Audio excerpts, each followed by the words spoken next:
I've mentioned before that there are two different types of integrals. There are indefinite integrals and definite integrals. Indefinite integrals look like this. They have an integral sign, a function, this is the function you want to find the integral of, and then dx, if you're integrating with respect to x. Definite integrals look quite similar.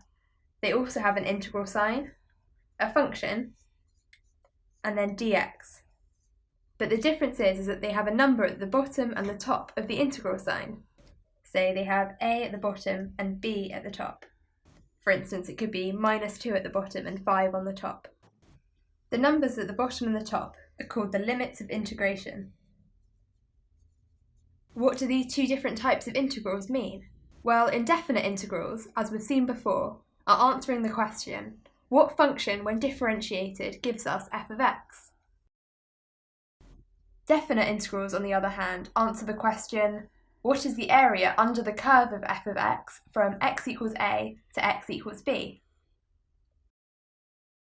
So the aim of indefinite integration is to find a function that, when differentiated, gives us f of x. On the other hand, with definite integrals, our aim is to find a number which represents the area of the curve f of x from x equals a to x equals b. Let's have a look at some examples of this now. Here we have two integration questions. Both look quite similar, both involve integrating x. However, the first integral is an example of indefinite integration. There are no upper and lower bounds to this integral. However, this question is an example of definite integration. Here we still want to evaluate the integral of x, but now we have a lower limit of 0 and an upper limit of 4. Let's see how we'd go about answering these questions. For this indefinite integration, this is just like the examples we've seen. So to integrate this, we can use our power rule with n equals 1. So we can say the integral of this, we can write down straight away, it's going to be x to the power of 1 plus 1, so that's 2, divided by our new power. So we're going to get a half x squared, and as always, we plus c at the end. To evaluate definite integrals, you use a similar method. You write down what the answer to the indefinite integration would be, which we've worked out already as a half x squared plus c. Once you've done that, you put these square brackets around it, and you rewrite the limits of integration on the integral over here.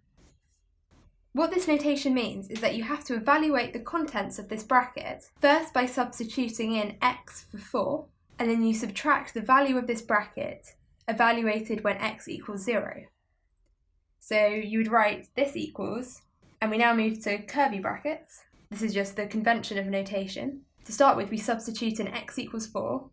So we're going to have a half times 4 squared plus c.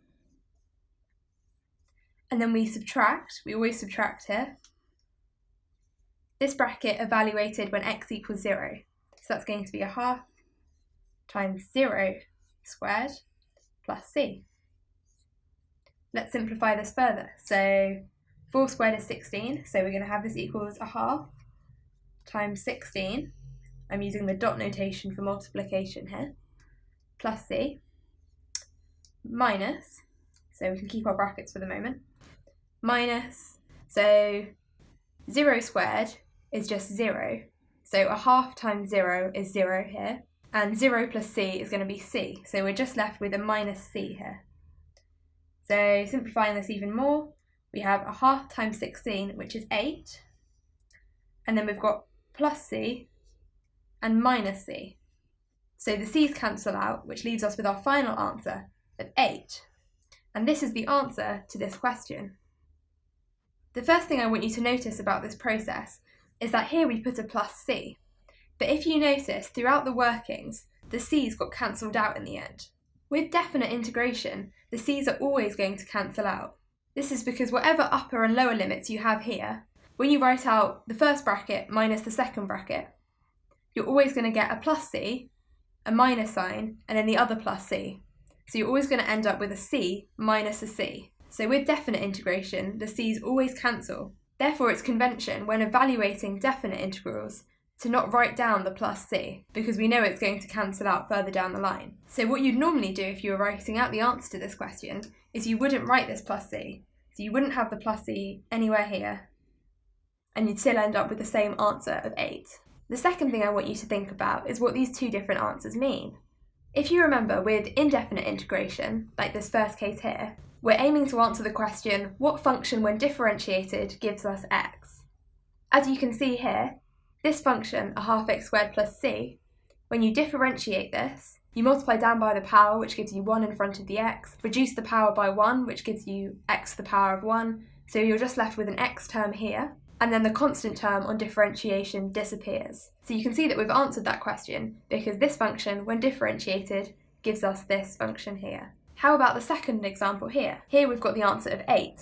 If you remember what we said before, this is answering the question, what is the area under the curve of this function between x equals 0 and x equals 4? Let's draw a graph to see what this means. If we plot the function y equals x on this graph here, it's going to look something like this. So what this question is asking us to evaluate is the area between x equals 0, which is here, and x equals 4, which let's say is here. And what we mean by the area under the function is we mean this area here. It's the area from the curve to the x-axis. So it's this area is what we mean when we say the area under the curve. So by evaluating this integral, we're hoping to have calculated this area here between this line and the x-axis. Can we check if we've got the right answer? Well, it just so happens we can in this case, because this area we know how to calculate without having to do the integral. So to calculate it another way, as this is the line y equals x, this point here is going to be the point 4, 4. So if we draw a line to the y-axis, that's the point 4 on the y-axis. So we've just got a right angle triangle with base length 4 and height length 4 as well. So this area under the curve here is going to be, so a half times 4 times 4. So the area of that square divided by 2 to get the area of the triangle. And that equals a half times 16, which is going to be 8 as well. So that's exactly what evaluating this integral does. It tells us the area between the function y equals x and the x-axis between the points x equals 0 and x equals 4. Now you might think, why would we go to all this effort to do all this complicated integration things when we can just work out the area of a triangle? The reason is the functions in the integral can be a lot more complicated than this, and so often it's too hard to work out the required area just by drawing a picture. Let's have a look at another example.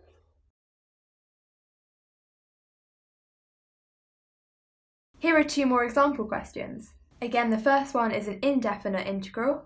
The second one is a definite integral with a lower bound of integration -2 and an upper bound of 6. To evaluate the first one, well, hopefully this is a familiar process by now, but we can use the multiplication by a constant rule and say that this is equal to 3 times the integral of x squared.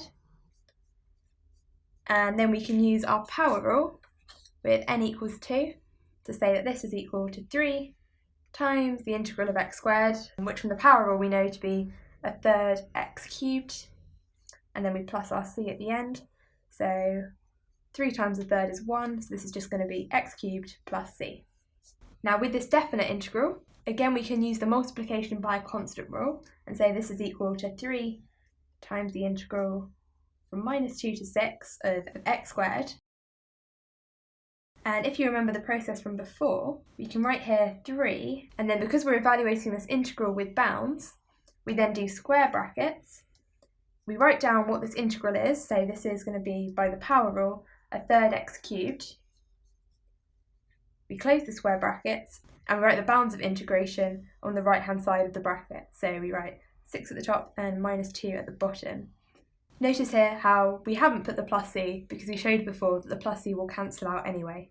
So to evaluate this, we have 3, and then I'm going to do a big bracket, and inside this big bracket we're going to evaluate this square bracket here. So if you remember the process we did before, we have 2 sets of brackets, one subtracted from the other, and inside the first bracket we put what's inside the square bracket, but we substitute in our top value 6. So in here we're going to have a third times 6 cubed minus, and then for the second bracket we put what's inside the square bracket but with minus 2 where x is. So here we're going to have a third times minus 2 cubed. And we're going to close this off with a big bracket to match this one here. So this whole bracket here is multiplied by that 3. So it looks a bit scary because we've got lots of different brackets going on here, but it's not too bad if we take it carefully. So this is going to be equal to 3. So we do a big bracket. Then in this first bracket we have a third times 6 cubed. 6 cubed is 216. You can check that on a calculator. Here we have minus, and then a third times minus 2 cubed, so it's going to be minus 2 times minus 2 times minus 2, which is going to be minus 8. Close it off with the big bracket here to match. So that equals 3 times, so here we've got a third times 216, so let's just leave that as 216 over 3, minus, so here we have a third times minus 8, which is going to be minus 8 over 3. But as you can see, we've got two negatives make a positive, so let's skip that bit there, and we can write straight away that that is plus 8 over 3. And this is going to be equal to 3 times, well, 216 over 3 plus 8 over 3, 224 over 3. And now we have a 3 times by something with a 3 on the bottom, so the 3's are going to cancel out and we're going to be left with just the top, so 224 here. So that's our answer. Something to point out is at this stage here, we could have taken the 1/3 outside of the bracket. So we could have done this. So instead we could have written that this equals 3 times a third times by the square bracket with just the x cubed in. And this would have equaled, so the 3 times a third cancel out here, so then you just have the x cubed in the square bracket, 6 minus 2, and then that's going to be equal to 6 cubed minus, so that's the first bracket, minus 2 cubed, and that's going to be equal to the 216 minus 8, so plus 8, which equals 224. So we get the same answer as before. So both methods got us to the same answer, but it's worth looking out for things like that that can simplify working and make it just a bit quicker. So again, what do these answers tell us? Well, for the first one, the indefinite integration, we've found a function that when differentiated gives us our 3x squared, which is the aim of indefinite integration. Here we found the area under the curve 3x squared between x equals minus 2 and x equals 6. Let's have a look at what that looks like on a graph. So the graph of y equals 3x squared will look something like this. And the required area is between the point x equals minus 2, let's say that's here, and the point x equals 6, let's say that's here.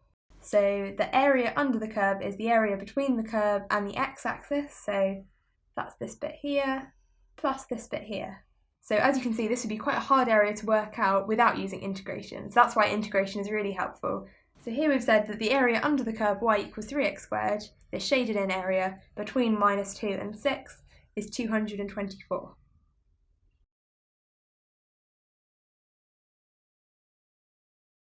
Here we have another example of two integrals where one is an indefinite integral and one is a definite integral. So with the first one, the integral of e to the x dx, well, we saw in the previous video that the integral of e to the x is just e to the x, and then we plus c at the end.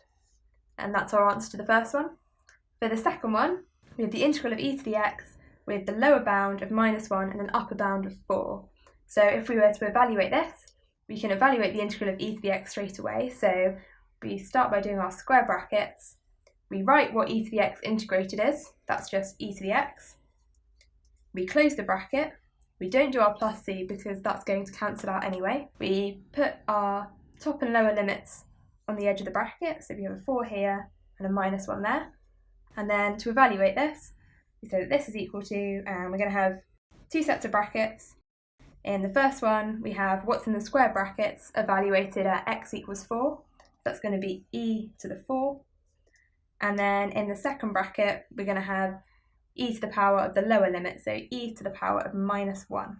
So we can write that without the bracket, so we can just say that is e to the 4 minus e to the minus 1, and we can leave it like that. So what have we produced here? Well, the first one, again, we have a function that when differentiated gives us e to the x. The second one, our definite integral, we produced a number, which is the area under the curve e to the x between x equals -1 and x equals 4. Let's have a look at what this looks like on a graph. So the graph of e to the x looks like this. So the area under the curve between x is -1 and x is 4 is going to be, well, so here's -1 and let's say here is 4. Then the area is going to be this area here. So what we've worked out here is that this area here is e to the 4 minus e to the -1. Remember that e is just a number, just like pi. E is 2.718 something or other, so that's why this final result is a number. If you put this in a calculator, you'll find that this is approximately 54.2 to 3 significant figures. But the more accurate answer is just leaving it as e to the 4 minus e to the power of -1.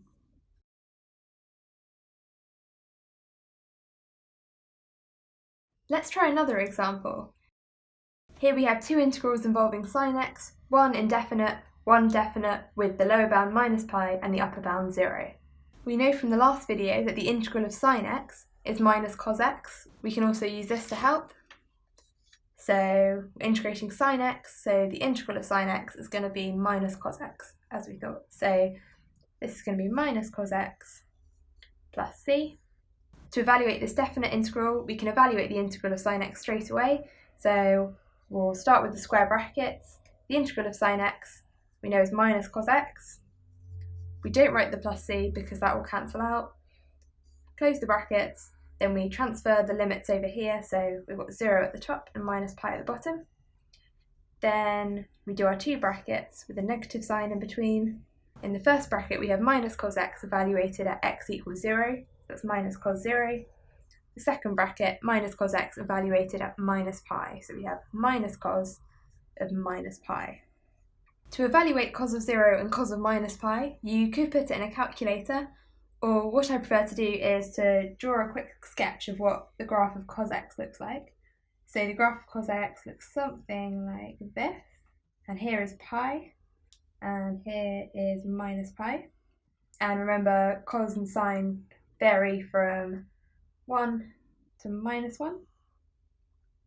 Of course, this is working in radians.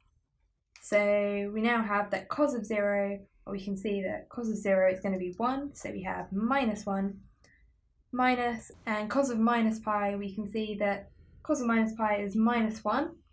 So, well, here we have -1, so that's just going to be a positive 1. And so then we have -1, which is going to be -2, which is our answer. So the integral of sin x from -pi to 0 is -2. But hold on a moment, we've said that definite integrals find areas, and it's a bit weird to have a negative area. So let's draw the graph of sin x to see what's really happening. So the graph of sin x looks something like this, and we have pi here and -pi here.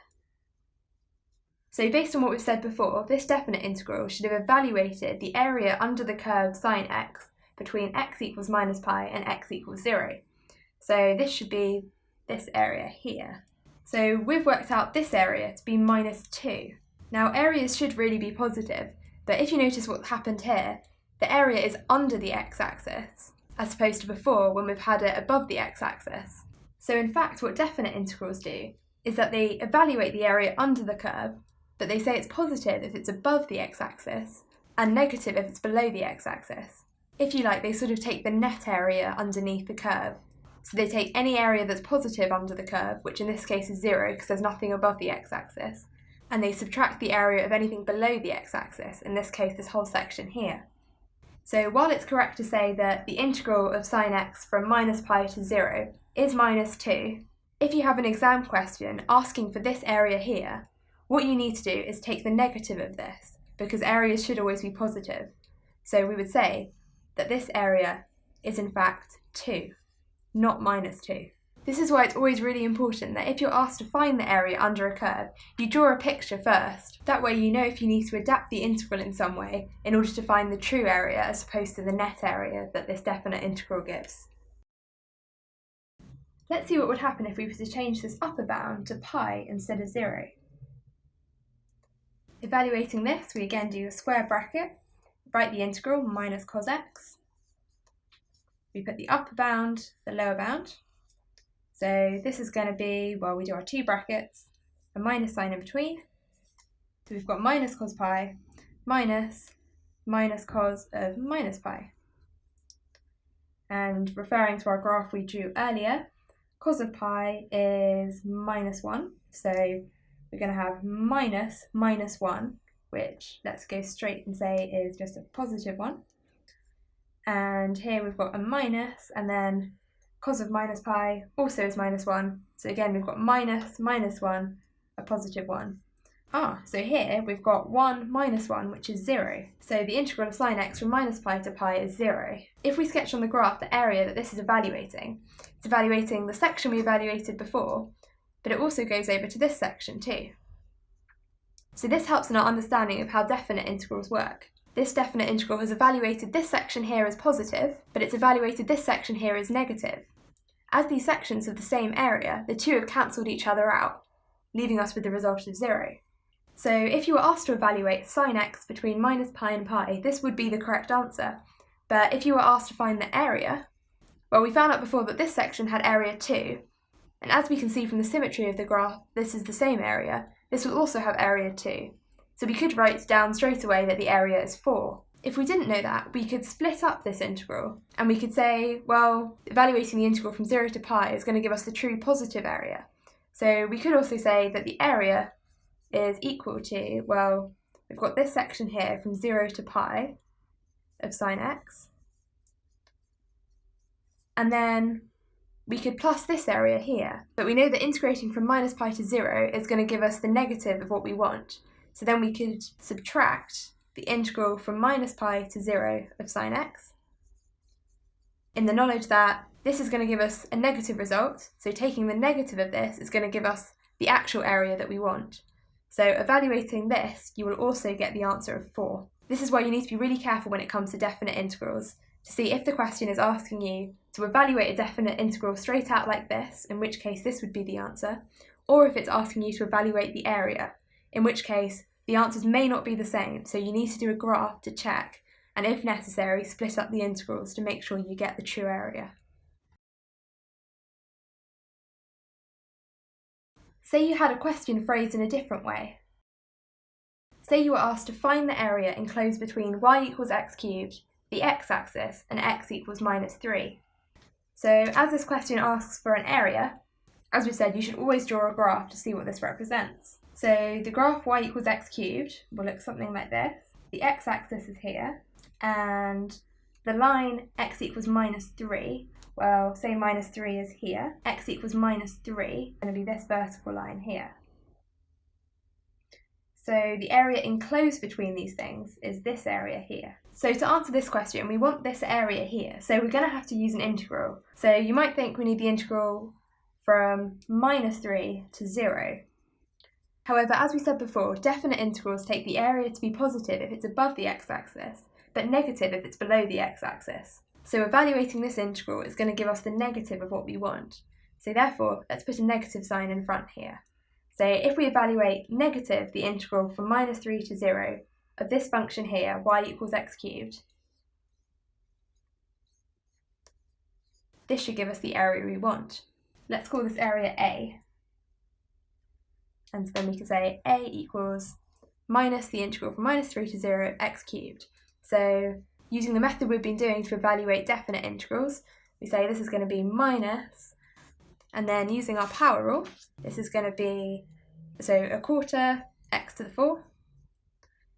We skip the plus c because it will cancel, and we transfer our limits here. This is going to be equal to, well, we can take the a quarter outside the square brackets to save us a bit of work. So this is the same as minus a quarter x to the power of 4 in the square brackets. And then we're going to need a big pair of brackets here. And then to evaluate this square bracket, we do our usual two brackets with a minus sign in between. And then we substitute in the upper limit here, so we're going to have 0 to the power of 4 in the first bracket. And then here we're going to have minus 3 to the power of 4. And so this is going to be equal to minus a quarter times, so 0 to the power of 4 is just 0, so we're going to have 0 minus, and then 3 to the power of 4 is 81, so minus 3 to the power of 4, because it's an even power, will still be 81, so we're going to have minus 81 here, and so this equals, so we've got minus a quarter times by minus 81, so this is going to give us, the two minuses will cancel to make a positive, so that's going to give us 81 over 4. So as you can see, because we put a minus sign here, accounting for the fact that the area that we wanted to evaluate was below the x-axis, we've ended up with a positive answer, which is what we wanted. So if you were asked to find this area, this positive answer is what you would want. So in summary, we've learnt the difference between indefinite integrals and definite integrals. We've learnt that indefinite integrals are asking for a function, which when differentiated produces the function in the integral. Definite integrals are asking for a number, what I like to call the net area under the graph. And we've learnt that if you want to find an area, it's very important to sketch a graph first. Then if the required area is completely above the x-axis, then you can use a definite integral to evaluate it, as the net area is what's required. However, if the required area is completely below the x-axis, then you should take the negative of the definite integral, as the negative of the net area is what's required. If, however, your required area is partly below the x-axis and partly above the x-axis, then you should split up the graph into the sections above and below the x-axis, integrating the sections above the x-axis with a definite integral and integrating the sections below the x-axis with the negative of the definite integral.